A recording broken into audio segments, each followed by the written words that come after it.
ശക്തമായ ജാഗ്രതാ നിർദ്ദേശമാണ് തീരത്ത് നൽകിയിട്ടുള്ളത്. കണ്ടെയ്നറിൻ്റെ ഏതാണ്ട് 200 മീറ്റർ അകലെ മാത്രമേ ജനങ്ങൾ നിൽക്കാവുള്ളൂ എന്നുള്ള നിർദ്ദേശം ദുരന്ത നിവാരണ അതോറിറ്റിയുടെ ഭാഗത്തു നിന്ന് വരുന്നുണ്ട്. നമ്മളിപ്പോൾ ശക്തികുളങ്ങര പള്ളിക്ക് സമീപത്തു നിന്നുള്ള ദൃശ്യങ്ങളാണ് കാണുന്നത്.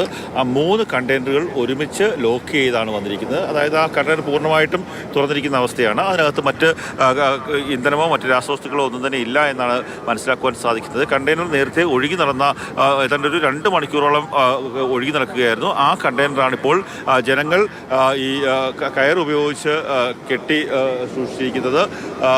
ഇവിടെ പോലീസ് ഉദ്യോഗസ്ഥർ സുഷമ JCP അടക്കമുള്ള ആൾക്കാരെത്തിയാണ് ഇവിടുത്തെ കാര്യങ്ങൾക്ക് നേതൃത്വം നൽകുന്നത്. ഈ 3 കണ്ടെയ്നർ അവിടെ നമുക്ക് കടലിൽ കാണാൻ സാധിക്കും. കടലിൽ പലയിടങ്ങളിലായി കണ്ടെയ്നറും അതുപോലെ തന്നെ ചെറു ബോട്ടുകളുമൊക്കെ തന്നെ, അതായത് കപ്പലിൽ നിന്ന് നേരെ താഴേക്ക് ഇറങ്ങാൻ വേണ്ടി ഉപയോഗിക്കാറുള്ള ചെറു ബോട്ടുകളൊക്കെ തന്നെ ഒഴുകി നടക്കുകയാണ്.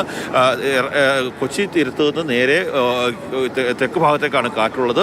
ഇന്നലെ പറഞ്ഞതനുസരിച്ച് ആലപ്പുഴ മേഖലയിലേക്ക് ഈ കണ്ടെയ്നറുകൾ എത്താൻ സാധ്യതയുണ്ട് എന്നുള്ളതായിരുന്നു പറഞ്ഞിരുന്നത്. എന്നാൽ ഇന്നലെ രാത്രി ഏതാണ്ട് 10:00 ആദ്യ കണ്ടെയ്നർ ചെറിയഴിക്കൽ ഭാഗത്തേക്ക് എത്തി. പിന്നീട് ഇങ്ങോട്ട് ഉള്ള സ്ഥലങ്ങളിലെല്ലാം തന്നെ നീണ്ടകരയായാലും പരിമണമായാലും ശക്തികുളങ്ങരയായാലും അങ്ങനെയുള്ള സ്ഥലങ്ങളിലെല്ലാം തന്നെ കണ്ടെയ്നറുകൾ അടിഞ്ഞിരിക്കുകയാണ്.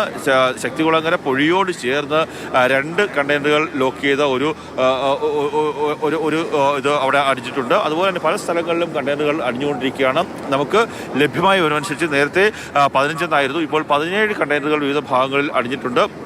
അതുപോലെ തന്നെ 26 കണ്ടെയ്നറുകൾ ഇങ്ങനെ ഒഴുകി നടക്കുകയാണ്. കടലിൻ്റെ ഏതാണ്ട് തീരത്തോട് ഏതാണ്ട് ഒരു കിലോമീറ്റർ അകലെയായി ഇങ്ങനെ ഒഴുകി നടക്കുന്നത് നമുക്ക് കണ്ണുകൾ കൊണ്ട് കാണാൻ സാധിക്കുന്നുണ്ട്.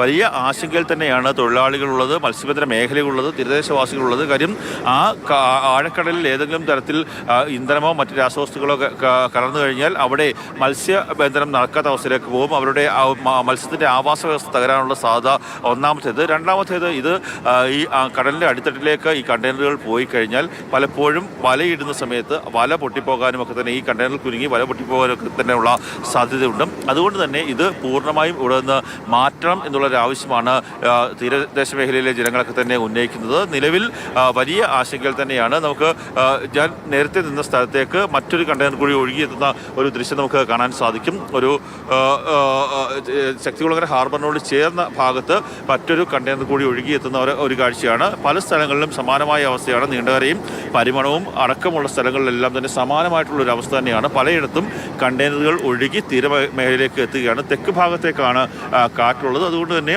കണ്ടെയ്നറുകൾ നീണ്ടകര ഭാഗത്തേക്ക് അല്ലെങ്കിൽ ബാടി തുടങ്ങിയ സ്ഥലങ്ങളിലേക്ക് കൂടി ഒഴുകിയെത്താൻ സാധ്യതയുണ്ടെന്നാണ് മനസ്സിലാക്കുവാൻ സാധിക്കുന്നത്. അങ്ങനെയാണ് ജില്ലാ ഭരണകൂടം നൽകുന്ന ഒരു മുന്നറിയിപ്പും. ശരി കണ്ണൻ, എന്തായാലും കൂടുതൽ കണ്ടെയ്നറുകൾ ഒഴുകിയെത്തുന്ന ഒരു കാഴ്ചയാണ് നമ്മൾ കണ്ടുകൊണ്ടിരിക്കുന്നത്. 3 കണ്ടെയ്നറുകൾ ഒരുമിച്ച് ലോക്ക് ചെയ്ത് കെട്ടി നിർത്തുന്ന കാഴ്ചയും നമ്മൾ കാണുന്നുണ്ട്.